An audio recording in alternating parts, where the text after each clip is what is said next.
में कोटि कोटि प्रणाम। महाराज जी, भगवान एवं देवता जी में क्या फर्क है? कोई फर्क नहीं, एक ही परमात्मा सब रूपों में विराजमान है। पहला उत्तर, एक ही परमात्मा सब रूपों में विराजमान है, पर जब हम उन्हें परमात्मा भाव नहीं देखते तब फिर अलग अलग पावर है। एक बार उपनिषद की कथा है, सब देवता दैत्यों पर विजय प्राप्त करके बड़े आनंद में उत्सव मना रहे थे।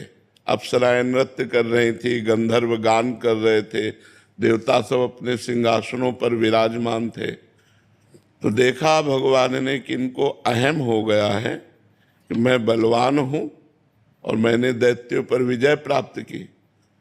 तो सभा के सामने भगवान एक यक्ष रूप में प्रकट हुए। तो देवराज इंद्र ने देखा, बोले कोई भी देवता इनका परिचय लाकर हमें बताओ, ये कौन प्रकट हुआ है। तो सबसे पहले वायुदेव प्रकट हुए। बहुत बलवान देवता है, विश्व में वायुदेव से बढ़कर कोई बलवान नहीं। जैसे वायुपुत्र हनुमान, पवन पुत्र हनुमान है ना, तो सबसे बड़े बलवान वायु देवता। जैसे उनके पुत्र भीम, तो बल की अगाध महिमा वायु देवता की है। और हम सब वायु देवता से ही जीवित हैं, सबके प्राण वायु से ही तो संचलित हैं।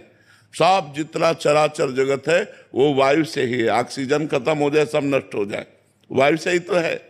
तो वायु देवता खड़े हुए और कहा मैं इनका परिचय लाता हूं। तो वायु देवता गए और कहा यक्ष तुम कौन हो?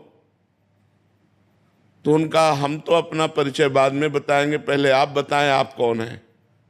बोले मैं पवन हूं, वायु। ठीक है, क्या है आप में क्षमता? तो उनका क्षमता ऐसी कि मैं पूरे त्रिभुवन को तिनके के समान उड़ा सकता हूं। तो एक तिनका प्रकट किया और कहा उड़ा के दिखाओ।